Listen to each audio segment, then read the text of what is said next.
Have you ever heard or said the saying, if it's not one thing, it's another?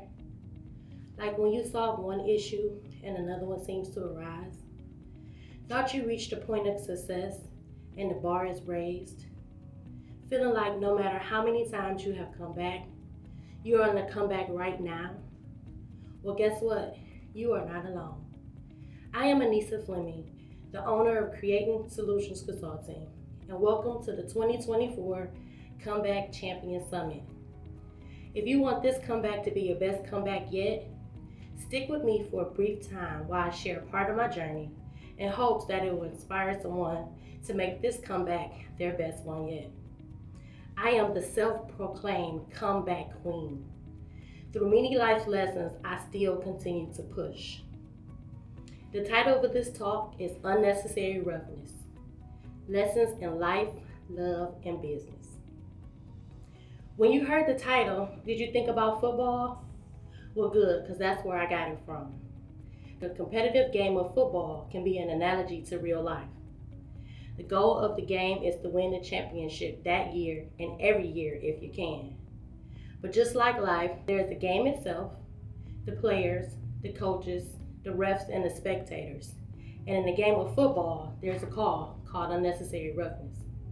It's a defensive play that involves making avoidable contact with a defenseless opponent.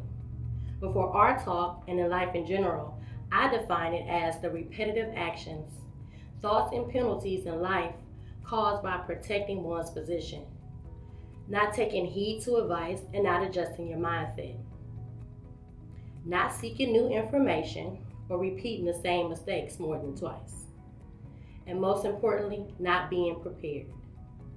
I have experienced so many of those moments, like, why did I do this again? I'm going to tell you a brief background story about me and how you can use your past experiences to make this your best comeback yet. I was born and raised in down-the-way Cleveland, Ohio. I was young, intelligent, pretty, and sassy.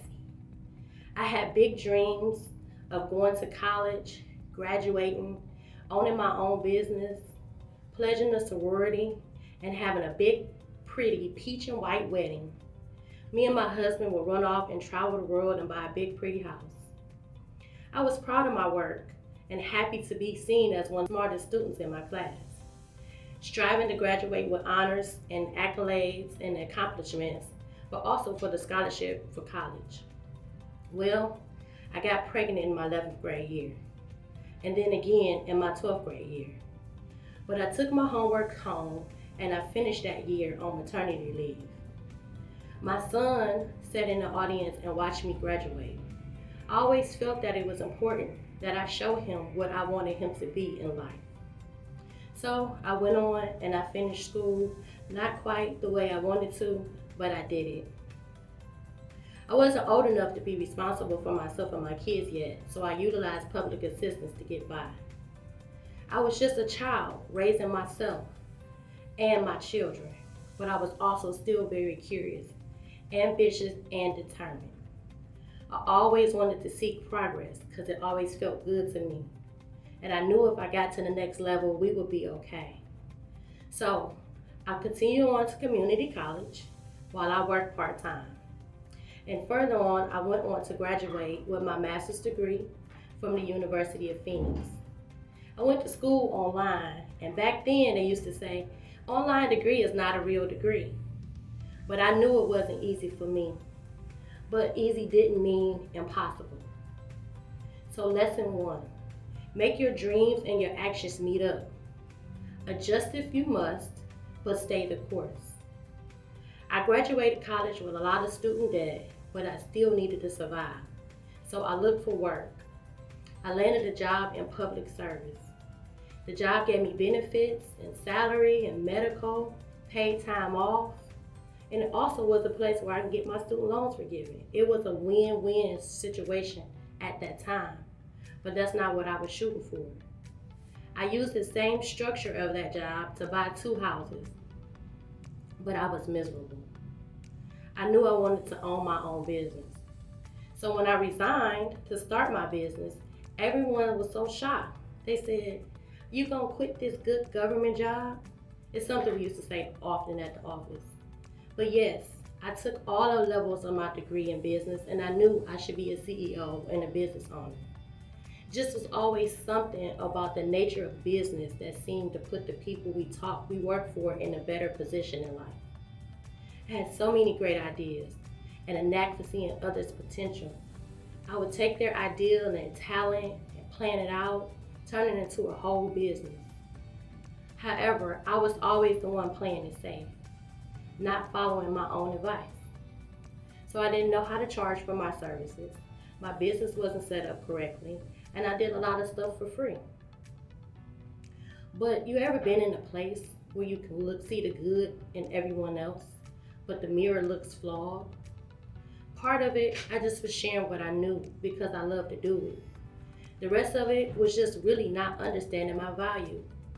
I didn't lack self-esteem or smarts. However, I would get consumed by the fear of messing up and going back to some of the places that I had fought my way out of. I survived an era when teenage pregnancy was high but taboo. I was living from place to place. Domestic violence, low income, bad credit. I've been let go of jobs for just being opinionated or smarter than the manager. I've tried many business ideas and not hit the goals that I set. I have loved and I have lost. But I've also had some good proud moments that I can say, oh yeah, I did that. My sons are wonderful young men, and I am now the proud grandmother. I have used many programs to buy and maintain houses. I've had over $80,000 in student loan forgiven, and I've been in the business for over 10 years. I'm currently playing the credit game and had the highest balances and score that I've ever had. Lesson 2, don't let a moment of a down period be where you stay. Rest if you must, but push and don't give up. Right now, as I share this message with you, it's something that I always wanted to do. But in all transparency, I'm on the comeback right now. I moved from Cleveland and I found myself missing those roles of parenting and doing things for people. But I'm trying to find my new path. I'm an empty nester in the progress of making my business my primary income. I'm expanding my knowledge, operations, and skills to deliver top-notch, well-executed services to anyone I work with, to be a bigger blessing by pushing myself and pushing you to not just dream, but to do. This comeback is going to be different. This time, fear will not win. I like to say, if you're scared, do it anyway.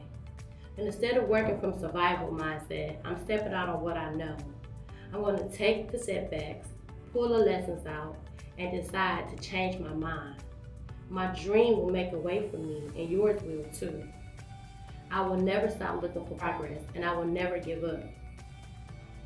Here are some of the tips to get you and me to the next level.